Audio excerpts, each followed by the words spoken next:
Hello बच्चों, आप सभी का स्वागत है हमारे YouTube चैनल पर। तो बच्चों, आप सभी कैसे हैं? आशा है आप सभी ठीक होंगे। तो बच्चों, हमने अपनी पिछली क्लास में एक्सरसाइज 1.3 में प्रश्न 3 कंप्लीट कर लिया था। प्रश्न 3 में 3 प्रश्न थे, उनको कंप्लीट कर लिया था। तो 3 प्रश्नों के जैसा ही हमारा प्रश्न चौथा दिया गया है, ठीक है ना। तो इसको हम करेंगे इस क्लास में। चलिए प्रश्न लिख लेते हैं। हमने आपको बताया था जो हमारा प्रश्न होता है हम उसको कैसा मानते हैं। जो प्रश्न है इसको हम क्या मानेंगे। तो 1.3 में हमारा प्रश्न 4 है बच्चों। तो दिया गया कितना है? दिया गया बच्चों हमें है 0.9999 ऐसे आगे तक बढ़ी है। लिखा है इतने इतने को P/Q के रूप में व्यक्त करना है। क्या आप अपने उत्तर में आश्चर्यचकित हैं? इसका मतलब है कि हम प्रश्न जो दिया इसमें क्या है, इसके उत्तर आप आश्चर्यचकित हैं क्या? आप उत्तर दे पाएंगे कि नहीं दे पाएंगे? तो बच्चों, इस प्रकार के प्रश्नों तो हमने अब भी किए। तो देखो बच्चों, इन्हें जो प्रश्न दिया है बार लगाकर नहीं दिया गया है, ठीक है ना। तो हमें प्रश्न दिया गया ऐसा, तो इसलिए हम इसको क्या सेलेक्ट करें, 0.9 के ऊपर बार बना लेंगे। क्यों बना लेंगे, ऐसा क्यों बनाया बच्चों? हमने आपको बताया है जो संख्या बार बार रिपीट होती है दशमलव के बाद उसके ऊपर हम बार का निशान लगा देते हैं। जो निशान होता है बार का होता है। अब हमारी संख्या जो बन गई है 0.999, ठीक है ना। इसमें देखो कितने बार भी लिख सकते हो, 9 कितने बार भी लिख लो, ठीक है ना, अनंत बार। तो हमने यहाँ पर 5 कितने भी लिख सकते हो आप, ठीक है ना। आप कहोगे सर यहाँ पर 5 था, यहाँ पर 4 क्यों लिखा, ठीक है ना। तो बाबा आप एक काम 5 ही कर लो ना, आप कंफ्यूज हो। आप कितना भी लिख सकते हो, 1 अकेला, 2 अकेला, 3 अकेला। इसका मतलब क्या होगा, 9 जब बार बार हो रही हो जी, डेड डेस का मतलब क्या होता है कि बार बार आगे आ रही है, इसलिए डेड डेस लगाया। तो बच्चों, इस प्रकार के प्रश्न हमने अब भी किए, तो इसको हम क्या मानेंगे, x के बराबर मानेंगे, ठीक है ना। हमें P/Q रूप चाहना है, इसका P/Q के रूप में व्यक्त करना है, ठीक है ना। तो बच्चों, जो संख्या दी गई है कौन सी संख्या, परिमेय संख्या। इसका दशमलव प्रसार कैसा है, अशांत, अनुवसानी, आवृत्ति। क्योंकि अशांत है, अशांत का मतलब संख्या रुक नहीं रही, स्थिर नहीं है दशमलव के बाद, तो इसलिए हम अशांत बोलते हैं।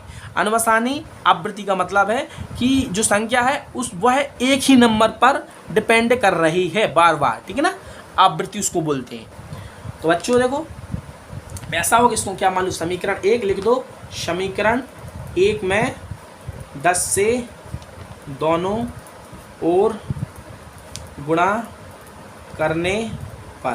तो बच्चों 10 से क्यों किया, क्योंकि 2 दशमलव के बाद एक ही संख्या पर बार, इसलिए 10 से गुणा किया।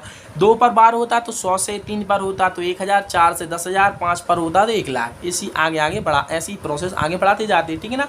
यदि दशमलव के बाद एक संख्या पर कोई किसी पर बार हो, किसी पर बार ना हो, तो उसको भी हमने आपको बताया कैसे करते हैं, ठीक है ना। हमें क्या करना है, जो बार वाली संख्या है पहले लाना है दशमलव के पहले, ठीक है ना। जब दशमलव के बार वाली संख्या दशमलव के पहले आ जाएगी और दशमलव के बाद वो संख्या बच जाती है, ठीक है ना, हमने आपको बताया है। और जिस पर बार नहीं लगता है, ठीक है ना, दशमलव के बाद वाली संख्या पर, जब उसको हम आगे लाते हैं दशमलव के पहले, तो वह संख्या वहाँ पर नहीं रह पाएगी अब, ठीक है ना, वहाँ पर नहीं रहेगी। कहाँ पर, दशमलव के बाद नहीं रह पाएगी, ठीक है ना। तो 10 से गुणा करेंगे, 10 से गुणा कर लेते तो यहाँ पर करेंगे 10x हो जाएगा। इसमें जब गुणा करोगे तो देखो इस पर जो बार वाली संख्या आगे आ जाएगी, पॉइंट हो जाएगा। और देखो अब दो बार वाली संख्या जब आगे आ गई तो यहाँ पर भी बार बचेगा, ठीक है ना। हमने आपको बताइए ना, हमें आगे लानी है, सीधी बात, ट्रिक याद रखना। देखो समीकरण 2 माइनस समीकरण 1, 2 क्यों किया गया बच्चों, क्योंकि समीकरण जो 2 है क्या है, ज़्यादा संख्या है। समीकरण 1 क्या है, कम है। हमें ज़्यादा में से कम घटाना है, क्योंकि यदि कम में से ज़्यादा घटाओगे तो ऋण में आंसर आएगा। हमें ऋण में नहीं लाना, पॉजिटिव लाना है। तो इसलिए अब 10 में से घटाओगे, 10x में से जब हम x घटाएंगे तो बच्चों यहाँ पर क्या आ जाएगा, यहाँ पर देखो 9.9 के ऊपर बार की, तो 0 के नीचे 9 के नीचे 0 लिखेंगे, बार वाली संख्या के नीचे बार। इसमें से घटाएंगे तो ये आपस में कैंसिल है, 0 आ जाएगा। इसमें से घटाओगे तो 9 बच जाएगा, तो यहाँ पर कितना आ जाएगा, 9x आ जाएगा, ठीक है ना बच्चों। तो आप देख सकते हैं जो हमारा 9x इक्वल टू कितना है, 9 आ गया, ठीक है ना। तो इसका उत्तर कितना, इतना। तो इसलिए x इक्वल टू 9/9, तो x का जो x इक्वल टू इतना आ गया, x का मान कितना है 1। इसका भाग इसमें दोगे तो कितना आ जाएगा, 1 आ जाएगा। तो x का मान कितना है 1 आया। तो 1 के नीचे हम क्या मान सकते हैं 1 मान सकते हैं, क्यों? क्योंकि 1 का भाग ऊपर दोगे तो 1 ही आएगा। इक्वल टू इसको क्या लिख सकते हैं P/Q के रूप में लिख सकते हैं। तो P बराबर हमारा 1 है तथा Q बराबर 1 है। बच्चों आप आश्चर्यचकित तो हो गए होगे, क्यों हो गए होगे? क्योंकि यहाँ पर देखो 0 था।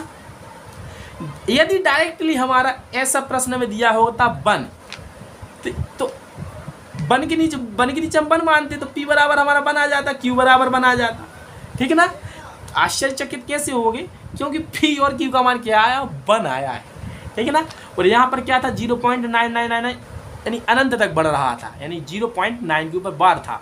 तो इसका उत्तर क्या होता है 0.9 के ऊपर बार का उत्तर क्या होता है 1 होता है, ठीक है ना, 1 होता है। P बराबर 1 होगा, Q बराबर 1 होगा। तो बच्चों मिलते हैं अगली क्लास में, तब तक के लिए जय हिंद जय भारत।